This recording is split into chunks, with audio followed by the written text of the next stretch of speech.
The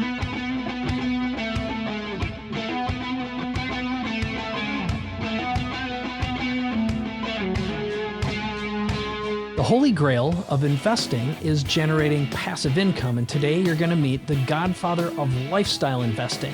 His name is Justin Donald, and he's perfected a system of low-risk cash flow investing. And just 3 years ago, Justin quit his job as a division manager of Cutco, and since then, he's amassed tens of millions of dollars in net worth, all before his 40th birthday.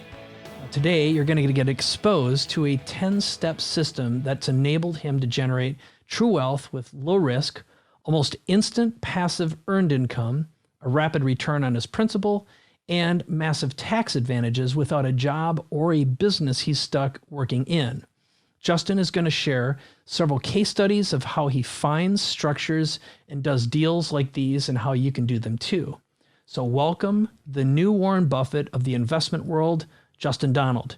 How you doing? Hey, Mike, I'm good. Thanks for having me. All right. So I thought one of the ways that we'd get started today is maybe the best way is really for you to share how and where you got started and how you got to where you are today. Because I think a little backstory is always good for the audience. Sure. Yeah. I spent many years as a division manager with Cutco and Vector, that organization. And during that time, I was investing in a few different avenues, mostly real estate related, but I was in a handful of different things. And eventually got to the point where I was able to move on from that organization and focus just on the investment world and things I wanted to get into. All right. So one of the things that I've learned about you, and I've really learned a lot just since we started in talking, but you focus on cash flow investing. And what does that mean to you? What's your definition of it? And how's that fit into this whole concept of lifestyle investing? Yeah, so cash flow investing is where you make some sort of return on your money in the present. So you make an investment, it provides some sort of cash flow today and with regular increments in the future. So a lot of people invest in companies where the payoff doesn't happen for a long time, if ever. You know, if the company makes it, then they might make a return at that point in time. I'd rather make the investment now and then get some sort of a return on that money in real time. Okay. And then one of the other things that you have said to me that I felt was super profound, and I wrote it down, which is I wanted to get to a point where money becomes a game, not a need. So why don't you talk a little bit about your mindset? Because usually what most investors are worried about is just losing their money, but you've got a very unique way of thinking about investing. Yeah. So, I mean, at a certain point, you need enough money to live, and that's really important. But when you can create some form of income that, you know, creates your standard of living and you're set there, well, everything above and beyond that ends up being money that you can invest. And so to me, you know, once you get to a point where you're not just trying to make money to survive, you're making enough that you can invest in other deals, it gets really fun.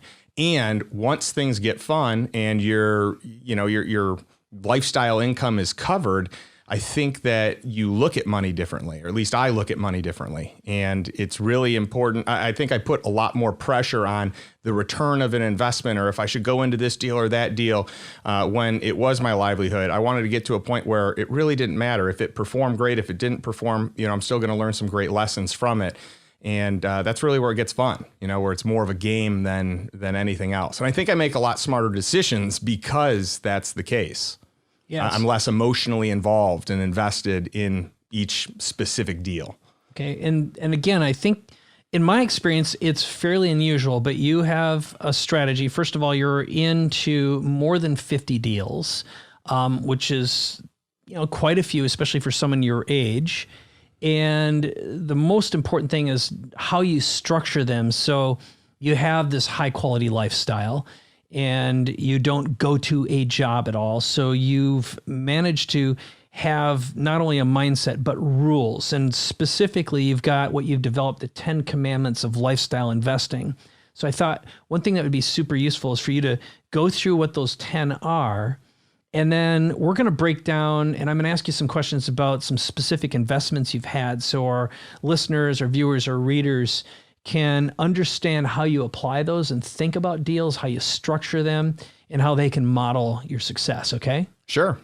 Okay, so why don't you begin by just going through each one of them? And I know you drive from lifestyle. So again, I'd like you to talk a little bit about your specific perspective on lifestyle, because you've got a young family, you're married, and that's a super important part of your life. It's the most important part of your life. It is. It is. It's, time is your most limited resource. So I wanted to get to a point where time wasn't producing the income that I lived my life with. But assets produce that. And that was really important to me. That was an important focus so that I could spend time with my family just the way I wanted to. I could do the activities I wanted to do because my income wasn't based on the time I'm spending doing anything.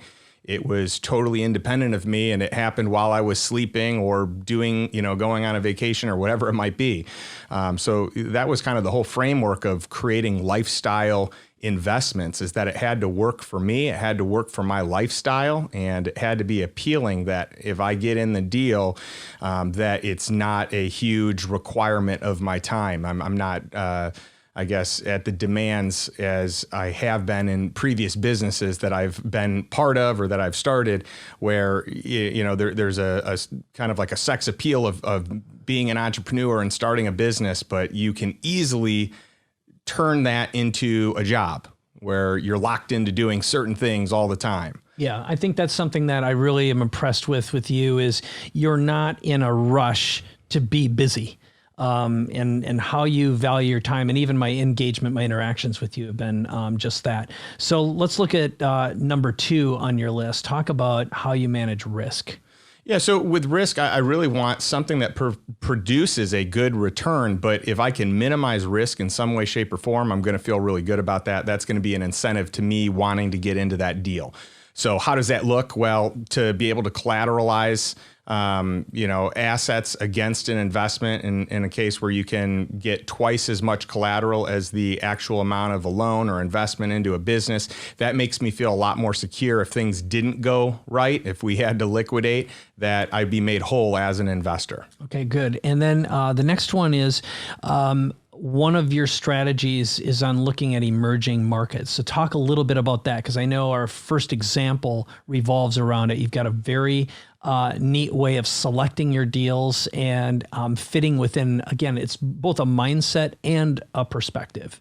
Yeah, I want to pay attention to opportunities that are maybe not as mainstream. There are always emerging markets because something crazy happened in the financial markets, or because new innovations are happening with technology, or even just the way that companies reinvent themselves. And so I want to be on the cutting edge of what is new, what has life in the future, what's something that's blossoming right now that can be a standard for 10, 20, 30, 40 years. So that's kind of what I look for in those markets. Good. And that's something else that I've noticed just in talking to you, is where, even the Warren Buffett style of value investing is definitely not returning what it used to. And the investments that you're involved in are producing, significant returns very, very quickly. So that gets us back to getting your principal back quickly, because part of cash flow investing is actually replacing your earned income. But talk a little bit about your principal and then creating cash flow, because that's the next step. Sure. Yeah. So with principal, I want to get that back as fast as I can, because that gives me, if I can get it back within 1 to 2 years, I'm really happy. Most investments out there, it's generally a 5 to 10 year lockup on your money. And so if I can get it back in 1 to 2, maybe 3 years, I can feel real good about that, and I can turn it around and have it to reinvest in the next deal. So that's an attractive qualifier that I look for. Excellent. And then your 5th step is about creating cash flow immediately, which again, fairly unusual in terms of being able to get all of these things. But why don't you talk a little bit about that? Like, how soon are the deals you're doing generating cash flow typically? Well, I want it to cash flow day one. Most deals generally do, and it really depends on the deal structure. You could have something, for me, I find some deals that are monthly distributions, other deals are quarterly distributions. I like to kind of play in that realm a little bit more so than an annual distribution, or things that in theory pay out but might not if the assets aren't performing the way that you really want them to. So the goal is to get some sort of cash flow, at least on a quarterly basis, and ideally on a monthly basis. Great. And then step 6, you call your income amplifier. What exactly is that? What are the income amplifiers? So the income amplifier is kind of a unique way of looking at it. So obviously there's cash flow that I want to receive, but if I can get some extra kickers to that cash flow in terms of equity or a rev share, or, in some cases it's a sidecar agreement, with a direct investment. For someone who's not a sophisticated investor, what's a sidecar agreement? So often people will invest in funds, which are a collection of a bunch of different assets. And sometimes I might find an asset that I really like and want to have a direct investment into that asset. So being able to utilize a sidecar agreement where I get direct access to that investment and I can participate in some of the general partner economics of the deal makes it a lot more lucrative for me as an investor. Okay. And then you have step 7 is cutting out the fat, and you're not a big fan of banks, the middlemen, or what I would consider traditional Wall Street, simply because of there's so many ways they get your money. So why don't you talk about that theory, that philosophy as well? Yeah, so as much as I can find a deal that doesn't involve big financial institutions, I can feel good about that. I think there's a great way to utilize financial institutions, and we'll talk about that here in a moment, but I don't want to be forced into using them, and I don't want to be forced into deals that have to run through them. I don't want to pay a middleman a fee when I don't need to. Mm-hmm. And then how about step 8, which is plussing the deal? So for plussing the deal, there's a lot of different ways that you can plus the deal. Leverage would be one of them, getting into some form of real estate where you can put 15, 20, 25% down, but you still get the return as if you paid for it in cash. Your returns don't, they're not critical of how you come up with the total deposit for that investment. And so that is a great way of plussing the deal. But there are other ways to plus the deal, and the way that you structure deal terms, the way that you negotiate for more favorable opportunities as an investor. A lot of people think that the deal is what is presented to you, and I found that that's not the case. Generally, there's room for negotiation where you can get better terms and better perks, so that it's a lower risk, higher return opportunity. Yeah, that's something I've learned as I've started investing, is how many investors don't ask for some kind of preferential treatment, or they find ways to add new value and end up getting a much better deal too. So everything's negotiable. So that brings us to number 9, which is using leverage to your advantage. So give us an idea what that looks like. So, leverage to your advantage, again, I mean, it's some of what I talked about with utilizing financial institutions where you need them. One of my favorite ways to do that is to get non-recourse loans. So that way, if things don't go as planned and the investment fails, I'm not on the hook for whatever the loan amount is. That financial institution would just take the asset as its collateral. And in most cases, if I'm walking away from it, that's a good thing. They're not coming after any of my other assets. So that would be a great type of loan to focus on. Okay. And another thing that, which is your 10th step, is every dollar of investment gets a return. And one thing I've learned about you is you've invested not only millions of dollars to build your portfolio of tens of millions, but you also educate, self-educate, and you've worked with a lot of people. So why don't you talk about your philosophy and how you maximize your investment and also your expenses too? Sure. Well, I think there's a return on investment any way you slice a deal up. There's the actual return that you get from that investment, but at the same time, I'm utilizing financial or legal professionals or tax professionals. And so there is an investment there that is made, and I want to recapture the return on that investment. So a strict rule that I have with any professional I work with is that I'm not paying you to transact whatever it is that I need. I'm paying you to educate me how to do it in the future.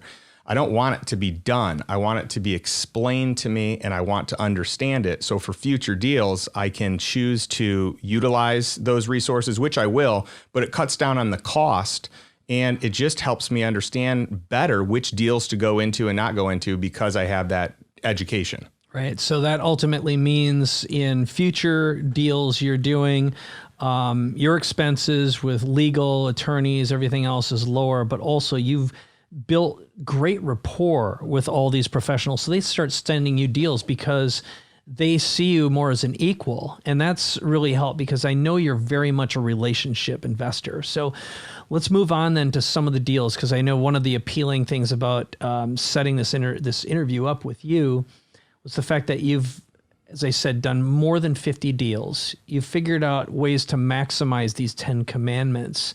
So one of your favorite deals was a franchise business in the fitness world. It's a big name. Everyone would recognize who they are. We're not going to mention them specifically.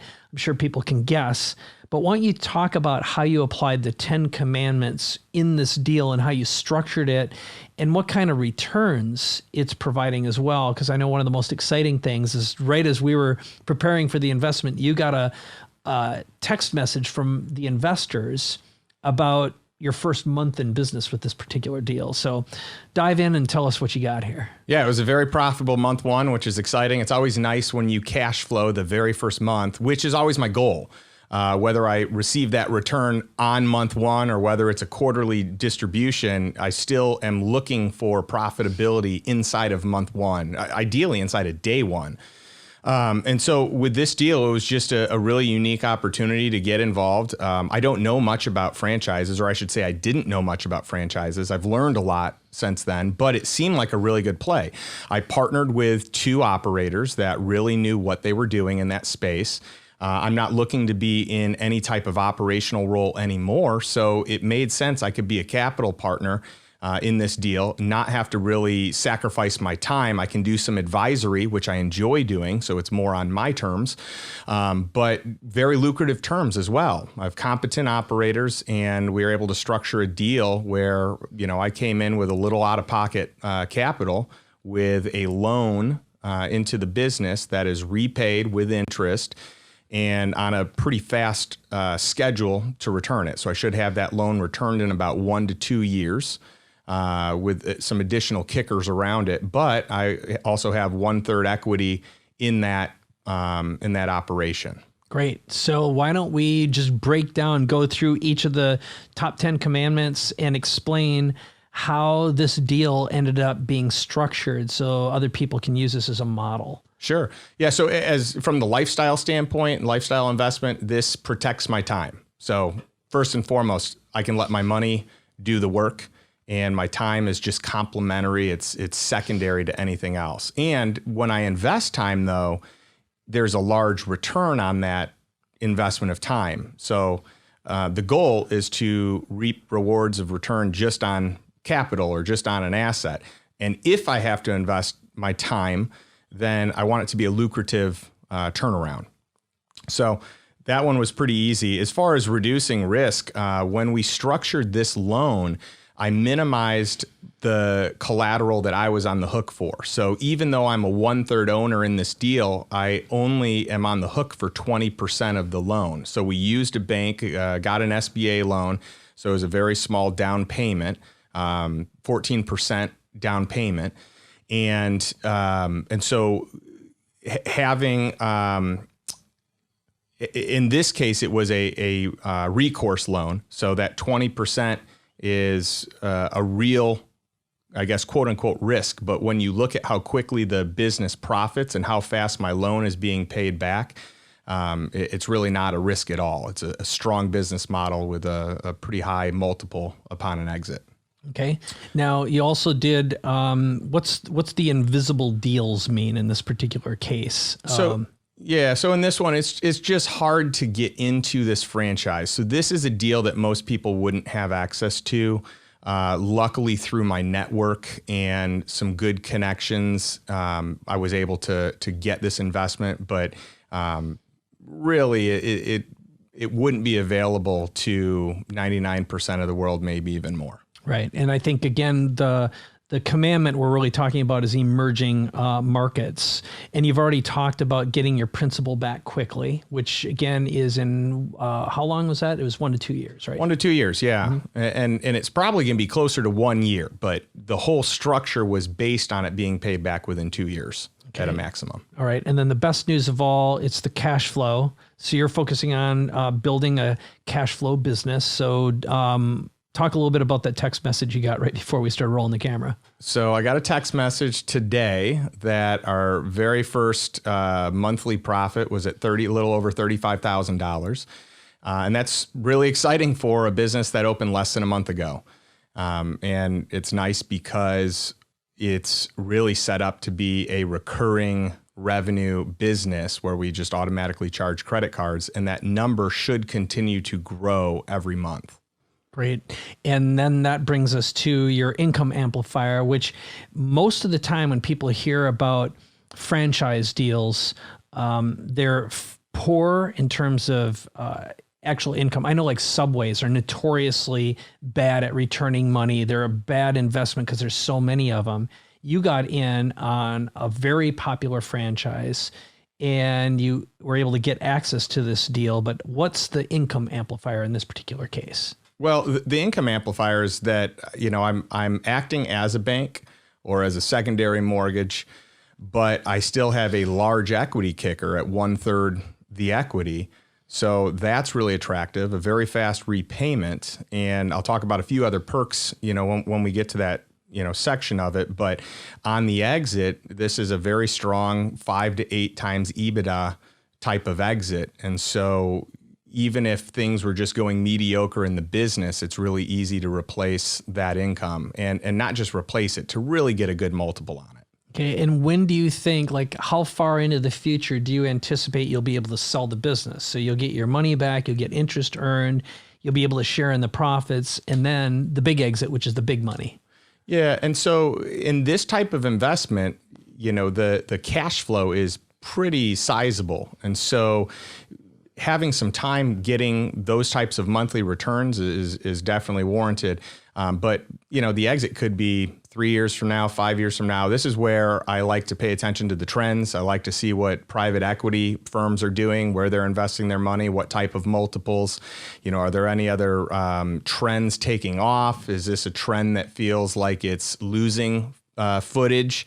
So a lot of it's just timing. So for a strong cash flowing business, there's no need to sell it unless that multiple is so good that you'd sacrifice the cash flow. If the cash flow model is right, there's no desire to sell it unless someone makes you an offer you can't refuse. Right on. Okay. So let's take a look at how you cut out the fat plus the deal, gain leverage, and maximize your other expenses into a bigger return. Yeah, so in this one, we used a bank with a low down payment. I was able to put in some cash that it was a small percentage of the total loan, which was nice. And really, I had partners willing to do all the work. So I truly was the capital partner, which is very nice.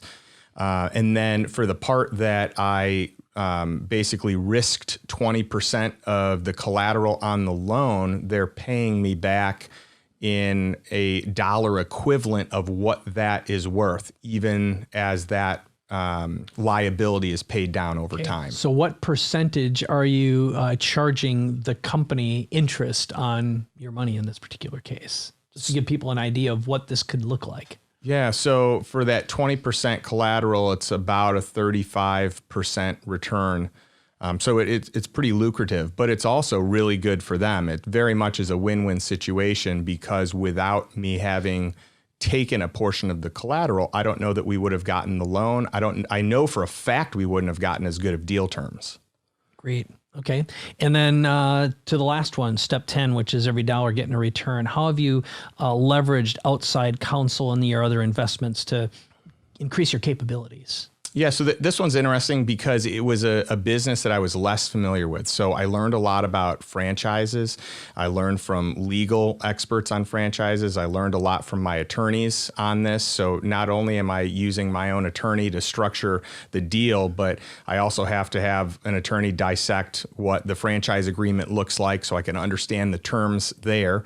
Additionally, we did this build out from the ground up. So it was a full build. So I was able to learn how to do the entire construction aspect of building just an open box, which is fun and very interesting and something I can take for the future on any additional franchise projects or builds, even if it's outside of the franchise model. Yeah, it's great. I think what I've learned just listening to you, how you organize this deal is not only can you take this to other franchise businesses, but now that you've got an in, there's an opportunity where you can go and structure and do pretty much the exact same deal with the same, if you can get your hands on another one of these franchisees and be able to put together multiple deals with a private equity firm. So that's super exciting. So let's move on to the next case study, which is, speaking of emerging markets, you actually got involved in a cannabis business.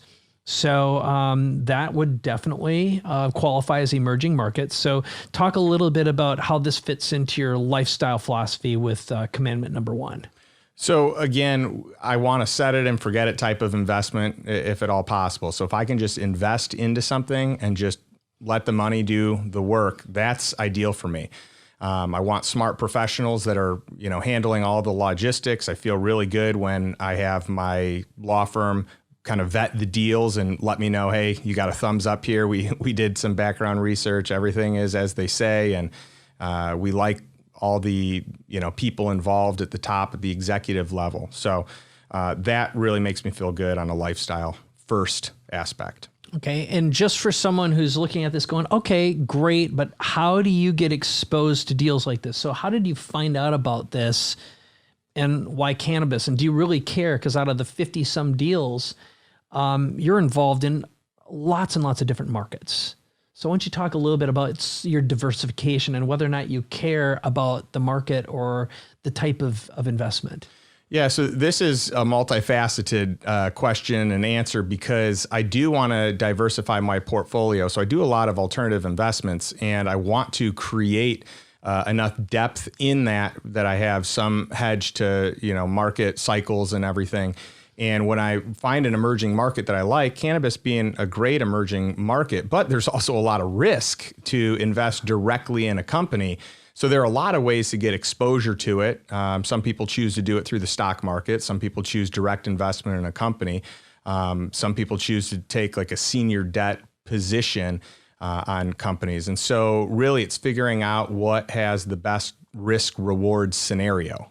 For me, I want to be in a first position if anything should go wrong and things needed to be liquidated. I really want to be protected. I know the industry is going to continue to explode. I want a piece of it, but it has to be structured the right way. Okay. So that leads us to risk reduction. How did you reduce your risk on this particular deal? What did that look like? So in this one, working with a fund gives me exposure to a number of different deals. So that protects me. There's a lot of risk protection when you have multiple deals. So some can fail and the rest can succeed. And there's such a high margin of return on the ones that will succeed that it more than covers anything that doesn't. But additionally, the leverage, I should say the collateral that is in place for any of these investments is so great that if a company did have to liquidate, we'd be in an even better position as investors than if they had just made their regular payments.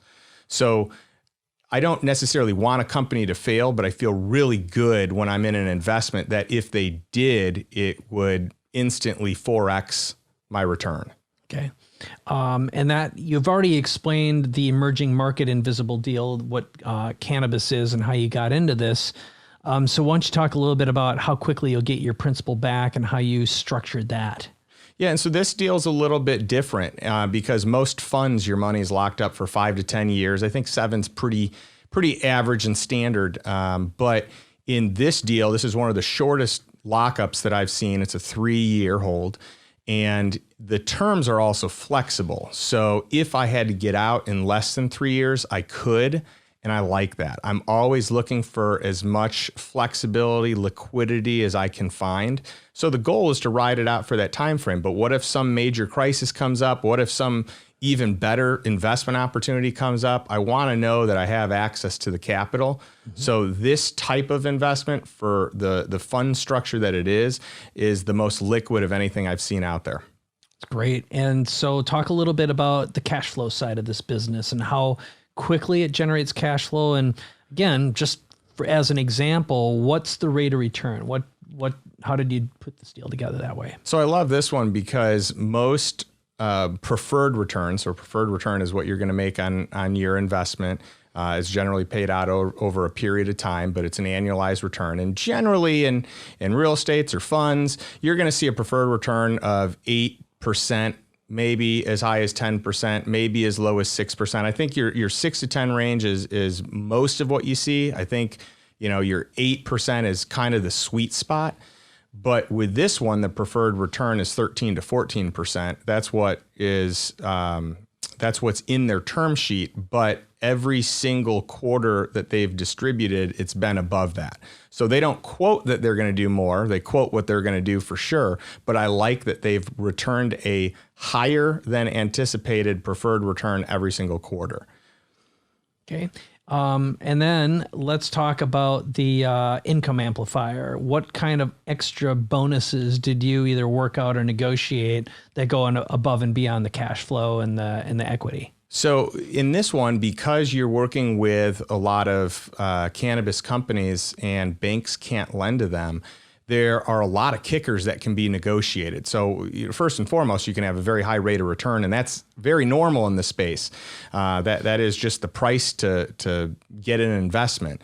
But in addition to that, you're able to negotiate equity in the company or different warrants. There are, a number of different opportunities depending on growth of the company. There are different metrics that can be thrown in based on a certain amount of growth and an extra kicker on return. So there's a lot that can be kind of added to sweeten the deal. And I like that the team I work with there are experts at sweetening the deal. I love that.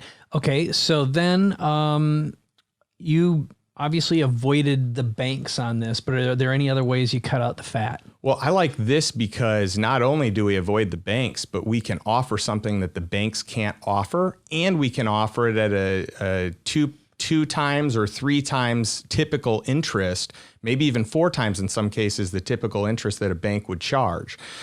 So I'm a huge fan of it. And then at whatever point this industry is federally legal and the banks come into play, people can pay off their loans, and you're going to get paid back, but also there's prepayment penalties. So even though the interest may be really lucrative for a company that wants to go with a standard bank, we're going to get a huge exit on them prepaying the loan. Great. And how did you plus the deal? Were there any other terms that you negotiated where you even made this sweeter than what was originally offered? Yeah. So typically whenever I'm going to do a deal, because I will come in with a good amount of capital, or I'll come in with a number of people that I invest with, different investment groups, I'm able to negotiate preferential treatment, if you will, preferred returns for my group.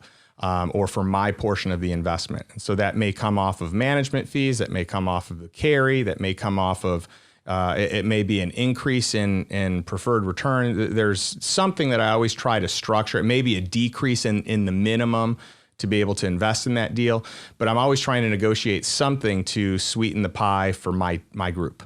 Okay. And then how about leverage? Was there any additional leverage, and how did that look? So on this one, it's the loans are structured in a way. Every deal is different, but the team that underwrites it are foremost experts in the space of underwriting, and they're so just unique and strategic in the way that they kind of create their terms. So it's stuff that in many cases I've never seen before. In some cases I've never even contemplated doing, just very out of the box thinking. But because of the industry and because there's not, there's so much unknown with the Wild West. There's structures that aren't typical structures, and they're normal in this space. So much so that you can have a certain portion of the loan that goes to the cost of the loan that's paid up front, and it can be a large portion, a lot more than what you typically see, or different staggered steps where once a company hits a certain threshold, more money is released, but it's held until that period of time. Or if someone's going to pay off their loan, there's a prepayment penalty that is a very large prepayment penalty. So either one, it encourages them to not pay it off, or two, there's a good return even if they do pay it off. So really, the idea is coming up with a win-win scenario, no matter what a group decides to do, that the terms are so strong that you win in either scenario and you win well. Great. And then how did I assume this was your first cannabis deal, but how else have you benefited from the education from going through this process and leverage the professionals that you normally would have to pay anyway? Sure. Well, in this case, I'm getting to work hand in hand with the main underwriter for all the deals. So I've learned an immense amount of information and deal structuring and terms and properly collateralizing and even the legal docs to make sure that they are completely airtight, and that the collateral is perfected, as they say, and that no one can take a senior position. So in this particular investment, it's a senior debt fund. So you have the first lien position. So if anything does go wrong, you're in first position to get the proceeds from a liquidation. So that's what I want. I don't want anyone else in that. I want any other investor to be in a junior position to us. And so I've learned a lot about structuring deals based on that framework. Great. Now let's move on into the third case study, which you got involved in another really interesting business, which was a massive clothing retailer, very well recognized brand, over 500 locations. And one of the challenges and the opportunities is, of course, retail's been going down, malls are disappearing, but you had a really, really unique opportunity here that, again, is invisible to almost anyone. So why don't you tell the story of how this worked and how you applied the 10 commandments to this particular deal? Yeah, so this is an investment where, again, if you look at lifestyle first, it's one where I can just invest the money and not really have to do much after that. There's a team that's in place to really run it and to take the operations over, and they're skilled. They know what they're doing. This isn't the first time that they've done an investment like this. So I feel comfortable in their expertise. And then for me, I can just show up with a simple debt investment with some kickers on top of it. Okay, so why don't you go through each of them? How do you reduce the risk on this particular deal? So on this one, the company itself and all their assets were pledged as collateral against the loan. So I felt really good about that because the amount that I invested would far be covered if things didn't work out and this had to be liquidated. Okay. And you've managed to get involved in one of the appeals of anyone who works with you as an advisor or as to be mentored by you is you've got exposure to lots and lots of deals, but why did you get access to this deal? So this one was simply network. I knew the right person or people, is one degree of separation or one contact through another person. And this is a deal where I believe that there were a total of 7 investors in this, and most people didn't even know it existed. If they knew it existed, they'd be in it. Not a single person that I'm aware of turned this investment down.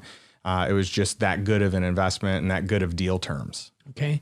And this one also followed, at least based on what I've seen, fast principal. So how quickly are you getting your principal back? And then let's move on to the cash flow and how much you're earning on this particular deal. Yeah, so this is a simple debt structure. It's a 1-year note that is giving 20% returns paid on a quarterly basis. So I'm getting a 20% interest payment each month. At 1 year, there's a balloon of my full principal. But then in addition to all that, I have an equity kicker. So for nothing more than the investment, which I get the return on that investment anyway, for nothing more than investing in the business, I also get equity in the business. And on this case, it was very favorable terms. It was 3% per $1 million. And this one is is unique. You know, if you look at that structure, not all deals is that going to make sense for, but because this is such a well-known brand and you know, there's over 50 years of branding with this company, it just made sense. Right. And maybe just so to fill in the gaps for someone who's listening to this, just to be super clear, what happened is the company, they're shutting down all the retail, and you guys are effectively taking over all the online sales there's already money coming in. That's correct. So it's really like a no-lose situation with a lot of upside. So you already mentioned this, but in the context of the 10 Commandments, talk about the income kicker or the income amplifier, I guess that's the and how that works. Yeah, I mean, really the income amplifier on this one is that whenever it does sell, if and when we decide to sell it, it's going to be a large return. That equity that we got for our debt investment could be worth a lot. So I like investing in big companies or companies that could be big upon that exit, you know, getting made full many times over. Love that. And then talk a little bit about cutting out the fat in this particular deal and why you could cut out the fat. Yeah, so we were able to avoid all lending institutions, which is nice. We were able to just raise money from a handful of investors and people that some of the investors have some expertise in this space as well, and the operators do. So it's a very familiar space that we believe we can grow pretty well, and the group of investors that are in it also have a pretty extensive network. So I feel like if there were any struggles, we've got the people to be able to cover it. It's great. And one of the things that, just to go over some of the details here that are really attractive. So you go in, you make an investment, you get 20% interest paid monthly, plus all your money back in 1 year, or you can keep it in there. And you get equity, and it's a sizable amount of equity, so you're playing the long game. Is there any other way that you plus the deal on this particular, was there anything else that was sweet about this? Yeah, I mean, even if there was nothing else, I think it's a pretty sweet deal, but we were able to make it even sweeter in the fact there are a couple of things. Number one is that we were able to buy $20 million worth of inventory for $6 million, but we did it all on consignment. So we don't have to come out of pocket for any of that $6 million. It's all as the product sells, which is as good of a deal as you can get. So I'm pretty happy. And are they with warehousing it too, so you don't even have those expenses? That is unbelievable. Correct. That is correct. That's sweet. And really just the overall deal in itself, we brokered a great sales price. So we were able to buy it well under market because of being in the right place at the right time, knowing movers and shakers, having people intimately connected in a space where they could be taken seriously. So again, this is network and kind of knowing the right people, but then also being in a position to make the investment on a very short timeline, a very short window of time. It's great. And I think, again, what's important about this is we could sit here and go back and forth through 40 other deals and hear how you structured them, how you're getting your ROI. But I think what I really want to get to the core of is you being a triple threat. That's what you've been called before because your superpowers are unique, and that definitely translates into how you are mentoring and advising other people that you want to work with. So why don't you just talk about what your superpowers are and how you've gone about finding mentors to develop these skills and enhance them in such a short period of time, which I just want to repeat is your huge wealth burst has happened over a period of a few years. And because you've got these steadfast rules, these 10 commandments that you stick to, you really haven't lost any substantial money. That's correct. So why don't you talk a little bit about, first of all, the superpowers and why that is? Well, part of it's just the network of people. So I've spent a lot of time connecting with the right people, and I think that's helpful, especially on some of these last deals. They wouldn't have happened if I hadn't had that network. But additionally, I am a student of anything and everything. So whatever I'm going to do, I want to know how to do it well. So I'm going to beg and plead with people to take me under their wing and teach me the ins and the outs of a business. And so for each business I've done, I've been able to find someone that has instructed me on just their wealth of knowledge on each specific asset class or style of investment. And that's been huge for me. You know, I'm not the type of person that's just coming up with these crazy ideas out of the blue. I'm very much a show me the plan type of guy, and I can copy it. I can mirror what you do. I can probably figure out some ways to improve it, but not even that until I can copy your framework. It's great. And another thing that I wanted to ask you about, because again, we picked 3 very unique case studies, but I'm curious about, in your experience, what was the first investment that taught you some of the core principles that you're still using today? If you had to look at any one thing that just opened up your eyes to cash flow investing, lowering the risk, and developing your 10 commandments, I'm curious what that is. Well, my first investment was, outside of like typical money market mutual funds, was an investment in a condo. And that seemed like a really good investment at the time. Unfortunately, I was buying at the peak of the market. Additionally, I ended up taking a home equity line against it at a certain point in time, which was also not a good move. And so I got to a point where I wanted to sell. I had a business opportunity. I wanted to move. I wanted to kind of transition businesses, and I was kind of stuck. And I couldn't sell because I would have been upside down by a large margin. And so I figured, I'll just turn it into a rental. I'll get some renters in there. And the problem with that is I didn't think about it ahead of time. And so I was negative cash flowing every single month for years and years and years because I just didn't think of simple things about market timing, and is something, too high of a price compared to market comps or compared to what they were, 5 years ago. Or let's say I just bought this as a straight up rental.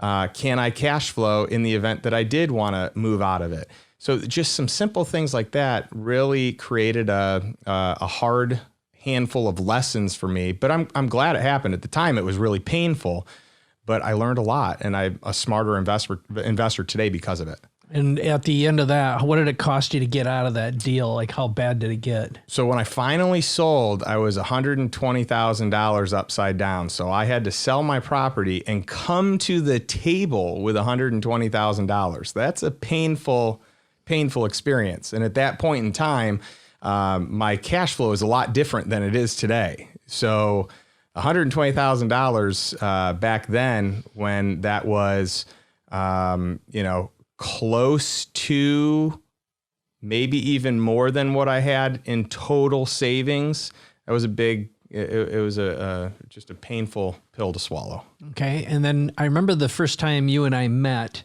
we actually met in Fiji, and I sat you down. I was starting to ask you some questions, and you told me about an investment that I would have thought would have been smart, but that turned out to be one of your biggest and best investments. So why don't you just talk briefly about that one before I ask you a few more questions about some of the systems and principles you're using today? Sure. Yeah, this one's going to sound a little crazy, even though it's a little more mainstream today than when I first started getting into it about 15 years ago. But it's mobile home park investing. And so I've always felt like the rental space is a good space. And since then, I've done all kinds of different investments in rentals. But this was my first real investment. And it started out with just investing in someone that was doing the operation. So I didn't own the asset, but I had a simple debt loan with collateral to cover anything should the investment not work out. And I got a 10% return, which was great. And I didn't have to do anything. I could just set it and forget it, if you will. And that was really nice. And the more I started thinking about it, the more I was like, man, that's a really nice return. This guy must be, and it was a friend of mine, he must be making a really good return also, because I don't think he'd pay me 100% of his return. And when I started digging and learning more about the business, I realized that he was paying me half. So I'm thinking, all right, well, 10% is really good, but what if I could make 20%? That sounds really awesome.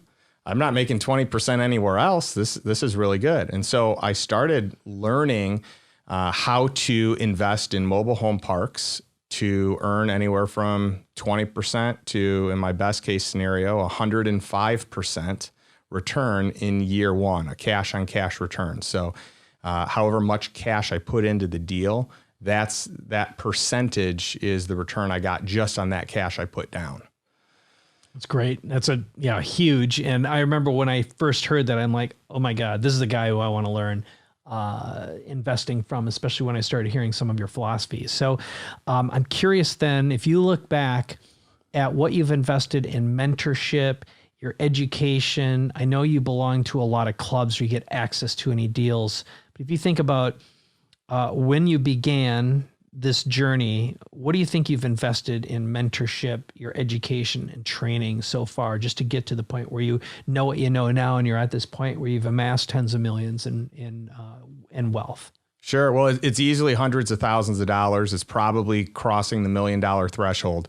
But yeah, it's a very active role in my investment education. This is one thing where you always hear people say, invest in your business first. Well, I feel like I want to invest in myself first, in my financial education, before I do anything else. So that way, when I invest in my business, I'm investing it in the right area. Great. So that translates into, now that you've been doing what you've been doing, you've started taking people under your wing as an advisor and as a mentor.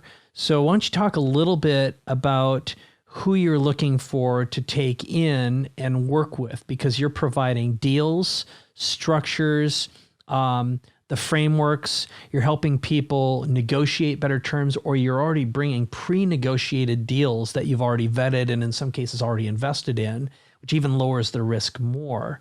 So why don't you talk a little bit about who's a right fit to actually work with you, so you can teach and mentor them some of the strategies and also expose them to all these hidden gems that you've had access to as well. Well, I think first and foremost, it's finding people that want to learn about investing or just want their money to be put to work so they don't have to spend the time doing it. To learn, I guess, good deals and have a source of vetting so they don't have to spend their active time and energy doing it. I can do that for them. But it really breaks down into a couple of different groups. I think if you really want to get serious with something like this, you probably need about $500,000 to be able to use in investments and, allocate and diversify appropriately. So that would be, probably ideal. But we also have a club level version as well for people that aren't sitting on $500,000 to be able to invest. Okay.